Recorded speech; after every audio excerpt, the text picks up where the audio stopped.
Hello दोस्तों, welcome to my YouTube channel GK hub 96। तो दोस्तों, हम डिस्कस कर रहे थे HPSSC previous year question paper. तो आज हम डिस्कस करेंगे दोस्तों पोस्ट कोड 674। तो जिसके हमने क्वेश्चन नंबर 81 से लेके 125 तक के क्वेश्चन डिस्कस कर लिए थे। अब हम डिस्कस करेंगे दोस्तों इस वीडियो में क्वेश्चन नंबर 126 से लेके 170 तक। तो दोस्तों, आपको पता ही है कि हमारा जो एचपीएसएससी है उसको सरकार ने भंग कर दिया है। तो अब जो एग्जाम होंगे वो कंडक्ट करवाएगा हमारा एचपीपीसीएस। तो दोस्तों, जो पैटर्न होगा थोड़ा सा चेंज होगा, बाकी चेंज भी हो सकता है या सेम भी रह सकता है। तो बाकी क्वेश्चन है हमारे, तो इन्हीं क्वेश्चनों में से वहां पे पुट किए जाएंगे। ऐसा नहीं है कि वो अपने क्वेश्चन अलग बनाएंगे। आप ध्यान रखें, जो क्वेश्चन आएंगे यहीं से आएंगे और कहीं से नहीं आएंगे। और कहां से आएंगे दोस्तों, आप खुद जज कर सकते हैं कि कहां से क्वेश्चन डाल सकते हैं। तो जीके के क्वेश्चन मैं बता सकता हूं कि आपको यहीं से आएंगे। आप इन वीडियो को जरूर देखें ताकि आपको हेल्पफुल रहे आने वाली वीडियो और आने वाले एग्जाम में। ठीक है दोस्तों, तो आइए देखते हैं हमारा आज का फर्स्ट क्वेश्चन और देखते हैं इस वीडियो का फर्स्ट क्वेश्चन। तो दोस्तों, फर्स्ट क्वेश्चन में पूछा गया है दोस्तों कि who adopt the constitution of India on the 26 नवंबर 1949। तो दोस्तों, 26 नवंबर 1949 को किसने भारत का संविधान अपनाया? तो दोस्तों, 26 नवंबर जो 1949 है, इसमें भारत का संविधान अपनाया गया है। इसका सही आंसर होगा भारतीय जनता के द्वारा। ठीक है दोस्तों, ऑप्शन नंबर ए आपने ध्यान रखना, भारत की जनता यानी पीपल ऑफ इंडिया के द्वारा इसको अपनाया गया। वैसे हमारा कॉन्स्टिट्यूशन ऑफ इंडिया कब तैयार हुआ था? ये हुआ था, तैयार हो गया था हमारा 26 नवंबर 1948 में। ठीक है दोस्तों, आपने ध्यान रखना 1948 में इसको कंप्लीट कर लिया गया था। बाकी इसको संविधान को अपनाया गया था भारत की जनता के द्वारा 26 नवंबर 1949। नेक्स्ट क्वेश्चन की ओर बढ़ते हैं। नेक्स्ट क्वेश्चन में है इसमें पूछा गया है कॉन्स्टिट्यूशन ऑफ इंडिया रिकॉग्नाइज। तो भारत का संविधान मान्यता प्रदान करता है। तो दोस्तों, भारत का संविधान है वो मान्यता प्रदान करता है। इसका सही आंसर आपने ध्यान रखना, ऑप्शन नंबर सी इसका सही आंसर होगा। धार्मिक और भाषीय दोनों अल्पसंख्यकों को, दोस्तों वो रिलीजियस एंड लिंग्विस्टिक माइनॉरिटीज को हमारे जो भारतीय संविधान है वो मान्यता प्रदान देता है। ठीक है दोस्तों, धर्म पे और भाषा के आधार पर अल्पसंख्यकों को। ठीक है दोस्तों, नेक्स्ट क्वेश्चन देखते हैं। नेक्स्ट क्वेश्चन में पूछा गया है कि fundamental duties do not enjoy any. तो भारतीय जो हमारा मूलभूत कर्तव्य हैं उनमें शामिल नहीं है। तो दोस्तों, जो मूलभूत कर्तव्य हैं इनमें से क्या शामिल नहीं है? इनमें से शामिल नहीं है, आपने ध्यान रखना। इसमें सही आंसर होगा ऑप्शन नंबर डी, आपने ध्यान रखना, विधिक स्वीकृति यानी कि लीगल सैंक्शन इसमें शामिल नहीं है। आपने ध्यान रखना, ऑप्शन नंबर डी इसका सही आंसर होगा। नेक्स्ट में पूछा गया है कि who is the ex officio chairman of the NITI Aayog. तो दोस्तों, नीति आयोग है हमारा, उसके पदेन अध्यक्ष कौन होते हैं? दोस्तों, इसके पदेन अध्यक्ष होते हैं, आपने ध्यान रखना, इसके पदेन अध्यक्ष होते हैं हमारे प्रधानमंत्री। ऑप्शन नंबर ए इसका सही आंसर होगा प्राइम मिनिस्टर। ठीक है दोस्तों, नीति आयोग की स्थापना कब होती है? ये होती है 2015 में। ठीक है दोस्तों, 2015 में इसकी स्थापना होती है, आपने ध्यान रखना, योजना आयोग के स्थान पर। ठीक है दोस्तों, 1 जनवरी 2015 से अपना काम शुरू कर देता है, आपने ध्यान रखना, नीति आयोग। नेक्स्ट क्वेश्चन में पूछा गया है कि भारत राष्ट्रपति को पद की शपथ कौन दिलाता है? तो दोस्तों, who administrate the oath of office to the president. तो हमारे राष्ट्रपति हाल ही में बनी है, उनका नाम है द्रौपदी मुर्मू। तो उनको हमारे किसने उनको ओथ दिलाई थी? दोस्तों, उनको ओथ दिलाई गई थी भारत के मुख्य न्यायाधीश के द्वारा। ठीक है दोस्तों, चीफ जस्टिस ऑफ इंडिया के द्वारा उनको ओथ दिलाई गई थी। ऑप्शन नंबर सी आपने ध्यान रखना है, राष्ट्रपति को ओथ दिलाते हैं जो चीफ जस्टिस ऑफ इंडिया होते हैं सुप्रीम कोर्ट के। ठीक है दोस्तों, प्राइम मिनिस्टर को ओथ कौन दिलाते हैं? ये आपने ध्यान रखना है, ये राष्ट्रपति दिलाते हैं। ठीक है दोस्तों, वाइस प्रेसिडेंट को कौन दिलाते हैं? ये दिलाते हैं हमारे प्रेसिडेंट, आपने ध्यान रखना, राष्ट्रपति। नेक्स्ट क्वेश्चन की ओर बढ़ते हैं। नेक्स्ट क्वेश्चन में पूछा गया है कि राज्यसभा का कार्यकाल निर्धारित किया जाता है। तो दोस्तों, the term of the Rajya Sabha was fixed by the. दोस्तों, जो हमारा राज्यसभा है एक स्थायी सदन है, आपने ध्यान रखना है, और इसका जो कार्यकाल है ये फिक्स किया गया है संविधान के द्वारा। ऑप्शन नंबर बी आपने ध्यान रखना, संविधान कॉन्स्टिट्यूशन के द्वारा। ऑप्शन नंबर 20 का सही आंसर है। ठीक है दोस्तों, नेक्स्ट क्वेश्चन में पूछा गया है कि भारत में न्यायिक परीक्षा की सकती है। दोस्तों, the power of judicial review in India is. तो जो हमारी जुडिशियल रिव्यू की जो पावर है वो कैसी पावर है? दोस्तों, वो है अंतर्निहित। ऑप्शन नंबर 20 का सही आंसर होगा, यानी कि इम्प्लिसिट पावर है। ऑप्शन नंबर बी आपने ध्यान रखना, इसका सही आंसर।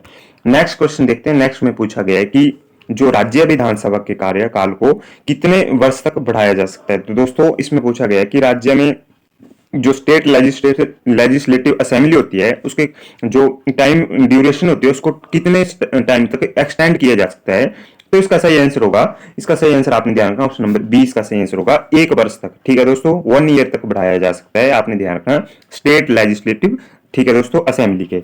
नेक्स्ट में पूछा गया है, नेक्स्ट क्वेश्चन देखते हैं। नेक्स्ट क्वेश्चन है हमारा, सॉरी दोस्तों, नेक्स्ट क्वेश्चन है, just a minute.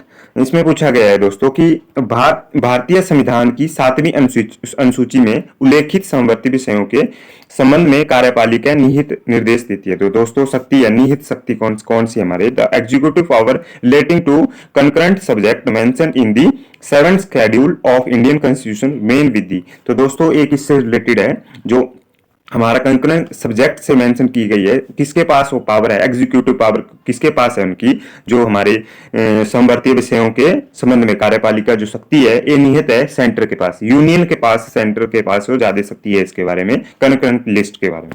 Next question में पूछा गया है कि पंचायत के चुनाव आयोग होते हैं, तो दोस्तों की जो पंचायत के चुनाव हैं वो किसके द्वारा आयोजित किए जाते हैं, इसमें पूछा गया है कि election of the panchayat are held, तो ये किसके द्वारा करवाए जाते हैं, ये करवाए जाते हैं दोस्तों, इसका सही आंसर होगा, आपने ध्यान रखना इसका सही आंसर ऑप्शन नंबर बी, प्रत्येक 5 वर्ष में। ठीक है दोस्तों, जो 5 ईयर के बाद हमारे पंचायत के इलेक्शन करवाए जाते हैं, आपने ध्यान रखना एवरी 5 ईयर। ठीक है दोस्तों, नेक्स्ट में पूछा गया है कि देश की आर्थिक वृद्धि का सर्वाधिक उचित मानदंड है उसका, तो दोस्तों the most appropriate measure of a countries economic growth is it's, तो दोस्तों जो हमारा उचित मानदंड है जो आर्थिक वृद्धि को नापने के लिए है प्रति व्यक्ति वास्तविक आय, ऑप्शन नंबर डी आपने ध्यान रखना, पर कैपिटा रियल इनकम आपने ध्यान रखना, ऑप्शन नंबर डी इसका सही आंसर होगा। नेक्स्ट क्वेश्चन में पूछा गया है कि नाबार्ड किस पंचवर्षीय योजना में स्थापित किया गया, तो दोस्तों NABARD was established in the which of the following 5 year plan, तो दोस्तों 5 ईयर कौन सा प्लान था हमारा, 6th 5 ईयर प्लान था, इसमें नाबार्ड की स्थापना हुई, आपने ध्यान रखना 6th 5 ईयर प्लान। ठीक है दोस्तों, नेक्स्ट में पूछा गया है कि निम्नलिखित में से किस राज्य में जनजातीय समुदाय की पहचान नहीं की गई है, तो दोस्तों which of the following state has not identified tribal community, तो ट्राइबल कम्युनिटी किस राज्य में नहीं है दोस्तों, उनकी पहचान नहीं की गई है, इसका सही आंसर होगा ऑप्शन नंबर बी, आपने ध्यान रखना हरियाणा में। ठीक है दोस्तों, हरियाणा में कोई भी हमारे ट्राइबल कम्युनिटी नहीं है, जनजातीय समुदाय नहीं है। नेक्स्ट में पूछा गया है कि सिंह भूमि के लिए प्रसिद्ध है, तो दोस्तों सिंह भूमि इज फेमस फॉर, तो सिंह भूमि का संबंध है दोस्तों आयरन से, लोहे से, आपने ध्यान रखा लोह से संबंध है सिंह भूमि। नेक्स्ट में पूछा गया है, नेक्स्ट क्वेश्चन देखते हैं कि which is not the economic infrastructure, तो कौन सी आर्थिक संरचना नहीं है, तो दोस्तों इसमें से कौन सी आर्थिक संरचना नहीं है पूछा गया है, तो इसमें से है ऑप्शन नंबर सी, शिक्षा और स्वास्थ्य एक आर्थिक संरचना नहीं है, education and health, option number C इसका सही आंसर है। नेक्स्ट में पूछा गया है कि जौहर रोजगार योजना का प्रारंभ होता है, तो दोस्तों व्हेन वाज द जौहर रोजगार योजना लॉन्च्ड, तो कब होती है जौहर रोजगार योजना लॉन्च, ये होती है 1989 में, ऑप्शन नंबर सी इसका सही आंसर होगा। नेक्स्ट क्वेश्चन देखते हैं, नेक्स्ट में पूछा गया है कि भारतीय दलहन अनुसंधान संस्थान कहाँ स्थित है, तो दोस्तों Indian pulse research institute is located इन, तो जो हमारा भारतीय दलहन अनुसंधान संस्थान है ये है दोस्तों, इसका सही आंसर होगा, आपने ध्यान रखना ऑप्शन नंबर बी, कानपुर में स्थित है, ऑप्शन नंबर बी आपने ध्यान रखना कानपुर में स्थित है भारतीय दलहन अनुसंधान संस्थान। नेक्स्ट में पूछा गया कि किसमें वृद्धि से स्फीति होती है, तो दोस्तों inflation is caused by increasing, तो किसमें वृद्धि के कारण इन्फ्लेशन यानी कि महंगाई बढ़ती है, तो इसमें सही आंसर क्या होगा दोस्तों, ऑप्शन नंबर सी आपने ध्यान रखना, मुद्रा जो आपूर्ति होगी दोस्तों, मनी सप्लाई में वृद्धि होगी तो इन्फ्लेशन बढ़ेगा। ठीक है दोस्तों, आपने ध्यान रखना जब लोगों के पास पैसा ज्यादा आएगा तो वो अधिक से अधिक वस्तुएं खरीदेंगे, गुड्स को परचेज करेंगे, जिससे हमारी महंगाई बढ़ेगी। ठीक है दोस्तों, आपने इस तरह से इसको रिलेट करना है, इसका सही आंसर होगा ऑप्शन नंबर सी। नेक्स्ट में पूछा गया है कि भारत में मौद्रिक नीति की रचना कौन करता है, तो दोस्तों मॉनेटरी पॉलिसी किससे रिलेटेड है, आपने ध्यान रखना मॉनेटरी पॉलिसी रिलेटेड है हमारी आरबीआई से, रिजर्व बैंक ऑफ इंडिया से, जो फिजिकल पॉलिसी है वो रिलेटेड है वित्त मंत्रालय से, फाइनेंस मिनिस्ट्री से, आपने ध्यान रखना है। नेक्स्ट में पूछा गया है कि which is not an example of indirect tax, तो इन कौन सा अप्रत्यक्ष कर का उदाहरण नहीं है, इनमें से कौन सा एक हमारा अप्रत्यक्ष कर का उदाहरण नहीं है, इसका सही आंसर होगा व्यय कर। ठीक है दोस्तों, एक्सपेंडिचर टैक्स हमारा एक इनडायरेक्ट टैक्स का एग्जाम्पल नहीं है। नेक्स्ट में पूछा गया है कि Hindur was the old name of, तो हिंदूर किसका प्राचीनतम नाम था दोस्तों? तो हिंदूर हमारा नालागढ़ का प्राचीनतम नाम था, ऑप्शन नंबर सी इसका सही आंसर होगा। बिलासपुर का प्राचीनतम नाम था कहलूर, नूरपुर का प्राचीनतम नाम था दोस्तों धमेरी, और बैजनाथ का प्राचीनतम नाम था किरग्राम। आपने ध्यान रखना है, ये बाकी क्वेश्चन भी पूछे जाते हैं। तो हिंदूर नाम था, ओल्ड नेम था हमारा नालागढ़ का, ऑप्शन नंबर सी इसका सही आंसर होगा। नेक्स्ट में पूछा गया कि किस वर्ष महमूद गजनी ने कांगड़ा के किले को निर्दयपूर्वक लूटा? तो दोस्तों कब महमूद गजनी ने जो कांगड़ा फोर्ट था उसको निर्दया पूर्वक लूटा था? इसको लूटा था 109 में दोस्तों, इसको 1009 में इसको लूटा गया था। ऑप्शन नंबर 20 का आपने ध्यान रखना है, ठीक है दोस्तों, महमूद गजनी ने लूटा था। नेक्स्ट क्वेश्चन में पूछा गया है कि समझौता आंदोलन किस वर्ष हुआ? तो समझौता आंदोलन हुआ था दोस्तों, ये हुआ था 1942 में, ठीक है दोस्तों, आपने ध्यान रखना 1942 इसका सही आंसर होगा, जब भारत छोड़ो आंदोलन शुरू हुआ था। इस क्वेश्चन को आप ऐसे भी रिलेट कर सकते हो कि समझौता आंदोलन का संबंध भारत छोड़ो आंदोलन से है, ठीक है दोस्तों। 1942 इसका सही आंसर होगा। जो हमारा धामी गोली कांड था वो हुआ था 1939 में, इसको भी आप रिलेट कर सकते हो, 1939 में हुआ था धामी गोली कांड, आपने ध्यान रखना है। नेक्स्ट में कुछ पूछते हैं, नेक्स्ट में क्वेश्चन है हमारा कि हिमाचल प्रदेश किस वर्ष केंद्र शासित क्षेत्र बना? तो दोस्तों यूनियन टेरिटरी कब बना हमारा हिमाचल प्रदेश? ये बना था दोस्तों 1956 में, ऑप्शन नंबर डी इसका सही आंसर होगा, आपने ध्यान रखना है। 1956 को आप ऐसे रिलेट कर सकते हो जैसे कि हमारा जो फर्स्ट 5 ईयर प्लान था वो 1951 से लेके 1956 तक चला, तो इस तरह से आप उसको संबंध रिलेट कर सकते हो कि हमारा जो फर्स्ट 5 ईयर प्लान का एंड वर्ष था यानी एंड ईयर थी, उसमें हमारा 1956 में यूनियन टेरिटरी बना हमारा हिमाचल प्रदेश।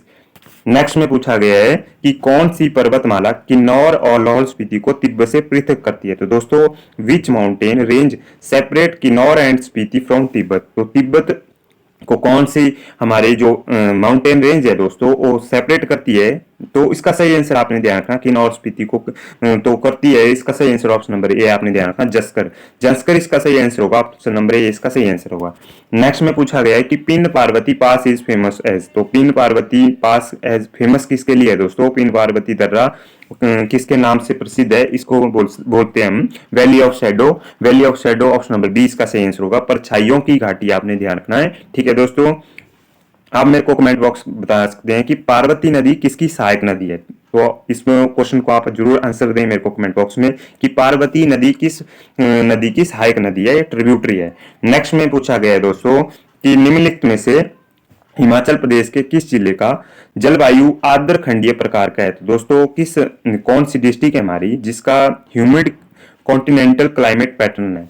तो दोस्तों इसका सही आंसर आपने ध्यान रखना, ये हमारी डिस्ट्रिक्ट का नाम है, ऑप्शन नंबर ए इसका सही आंसर होगा लाहौल एंड स्पीति, ठीक है दोस्तों। यानी कि आर्द्र दोस्तों की सूखा है, सूखा क्षेत्र है वहां पे ज्यादा, और ह्यूमिड का मतलब होता है कि सूखा क्षेत्र, क्योंकि हमारे लाहौल एंड स्पीति में बहुत कम बारिश होती है, इससे वो आर्द्र रहता है यानी कि सूखा रहता है वहां पे। हमारे हिमाचल का सबसे सूखा क्षेत्र भी लाहौल स्पीति में ही है, ठीक है दोस्तों। और सबसे अधिक बारिश कहाँ होती है धर्मशाला, आपने ध्यान रखना, धर्मशाला में सबसे अधिक बारिश होती है हिमाचल प्रदेश में।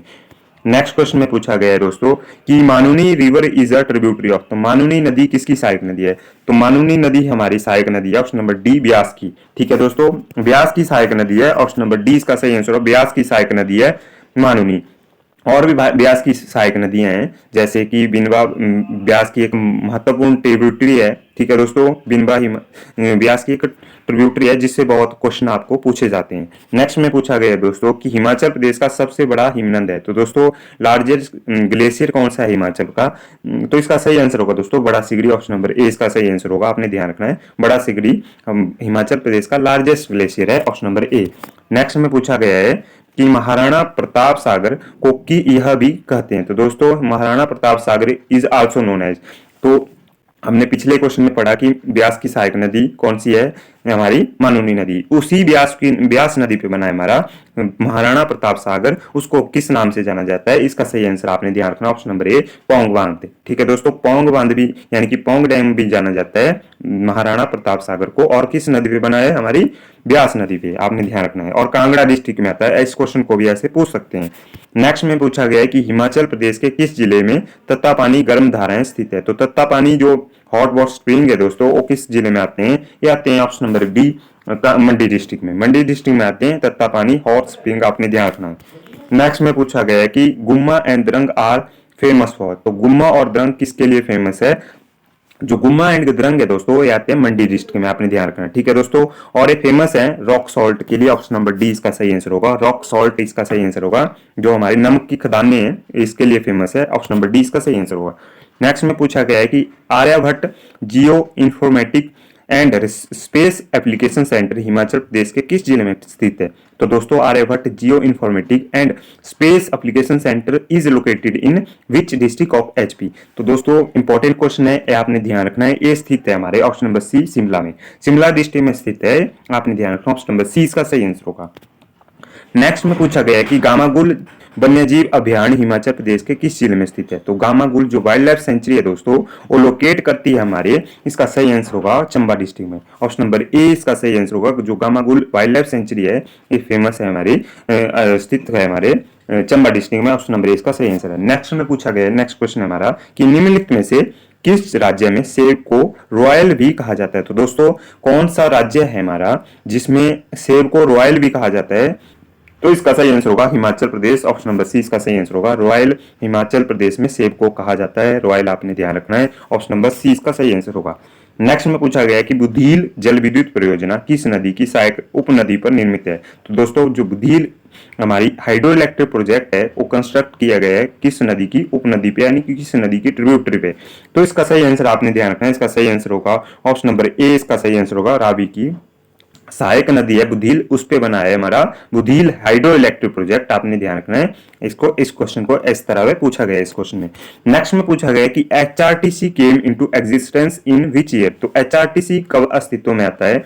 ये आता है दोस्तों 1974 में, ऑप्शन नंबर बी इसका सही आंसर होगा, ठीक है दोस्तों, ऑप्शन नंबर बी आपने ध्यान रखना, ठीक है। तो नेक्स्ट में पूछा गया, नेक्स्ट क्वेश्चन देखते हैं। नेक्स्ट क्वेश्चन है हमारा कि हिमाचल प्रदेश के निम्नलिखित में से किस जिले में सबसे कम सड़क घनत्व है? तो दोस्तों किसमें लोएस्ट, कौन सी डिस्ट्रिक्ट हमारी जिसमें लीस्ट रोड डेंसिटी है दोस्तों स्टेट की रोडों की? तो इसका सही आंसर आपने ध्यान रखना है, सबसे कम रोड कहां पे है? इसका सही answer option number B Lahaul and Spiti में, ऑप्शन नंबर बी इसका सही आंसर होगा। लाहौल एंड स्पीति ज्यादातर हमारा स्नोफॉल्ड एरिया है, जहां पे हमेशा बर्फ से ढका हुआ एरिया है, तो इसी कारण उसमें डेंसिटी भी हमारी कम है, जहां पे लोग कम रहते हैं, इसके कारण और वहां पे हमारी सड़कों की लीस्ट रोड डेंसिटी है, आपने ध्यान रखना, और सबसे कम रोड वहां पे स्थित है, ठीक है दोस्तों, आपने ध्यान रखना है। क्वेश्चन रिपीट होते हैं इस तरह। और हिमाचल प्रदेश का सबसे बड़ा क्षेत्रफल के हिसाब से सबसे बड़ा डिस्ट्रिक्ट भी आपने इस तरह को, इस क्वेश्चन को भी ध्यान रखना। नेक्स्ट क्वेश्चन में पूछा गया है कि ट्यून किला हिमाचल प्रदेश के किस जिले में स्थित है? दोस्तों tune fort is located in which district of HP? तो ट्यून जो किला है हमारा वो आता है, इसका सही आंसर होगा ऑप्शन नंबर सी, आपने ध्यान रखा, बिलासपुर में आता है ट्यून किला, ठीक है दोस्तों। ट्यून फोर्ट हमारा लोकेट करता है बिलासपुर डिस्ट्रिक्ट में, ऑप्शन नंबर सी इसका सही आंसर होगा। नेक्स्ट में पूछा गया है बिजली महादेव मंदिर हिमाचल प्रदेश के किस जिले में स्थित है? तो बिजली महादेव मंदिर स्थित है हमारा कुल्लू डिस्ट्रिक्ट में, ऑप्शन नंबर सी इसका सही आंसर होगा। कुल्लू डिस्ट्रिक्ट में स्थित है हमारा बिजली महादेव मंदिर। नेक्स्ट में पूछा गया है कि Guru Ghantal monastery is located in which district of HP? तो गुरु घंटाल जो मोनेस्ट्री है दोस्तों, मठ है, स्थित है हमारा, ऑप्शन नंबर डी इसका सही आंसर होगा। लाहौल एंड स्पीति में गुरु घंटाल मोनेस्ट्री स्थित है, ठीक है दोस्तों, ऑप्शन नंबर डी इसका सही आंसर होगा। नेक्स्ट में पूछा गया है कि हिमाचल प्रदेश के किस जिले में रुमाल एम्ब्रॉयडरी प्रसिद्ध है? तो दोस्तों रुमाल embroidery is famous in which district of HP? तो जो रुमाल एम्ब्रॉयडरी हमारी फेमस है चंबा डिस्ट्रिक्ट में, ऑप्शन नंबर ए इसका सही आंसर होगा, आपने ध्यान रखना। रुमाल, चंबा के रुमाल और चंबा की चप्पल को अभी इस पिछले वर्ष में ही हमारा क्या दिया गया, जीआई टैग दिया गया, ठीक है दोस्तों, ग्लोबल इंडिकेशन जीआई टैग भी प्राप्त हुआ है चंबा के रुमाल और चंबा की चप्पल को, ठीक है दोस्तों। नेक्स्ट में पूछा गया है, नेक्स्ट क्वेश्चन है हमारा कि हिमाचल प्रदेश के किस जिले में गोची त्योहार मनाया जाता है? तो दोस्तों कौन सी डिस्ट्रिक्ट है जहां पे गोची फेस्टिवल सेलिब्रेट किया जाता है? इसका सही आंसर आपने ध्यान रखना है। गोची फेस्टिवल मोस्ट इंपॉर्टेंट क्वेश्चन है, इसको पूछा जाता है, तो इसमें इसका सही आंसर ऑप्शन नंबर सी आपने ध्यान रखना, लाहौल एंड स्पीति में मनाया जाता है गोची फेस्टिवल, ठीक है दोस्तों। नेक्स्ट में पूछा गया है कि सेक्स रेशो इन एचपी एज पर सेंसस 2011? तो दोस्तों जो 2011 की जनगणना है उसके अनुसार हिमाचल प्रदेश के में लिंग अनुपात है, तो हिमाचल प्रदेश में लिंग अनुपात है दोस्तों ये है हमारा 9:7:2, ठीक है दोस्तों, ऑप्शन नंबर डी इसका सही आंसर होगा, आपने इसको ध्यान रखना है। इस क्वेश्चन को बार बार रिपीट करके पूछा जाता है। ठीक है दोस्तों, 972 आपने ध्यान रखना है।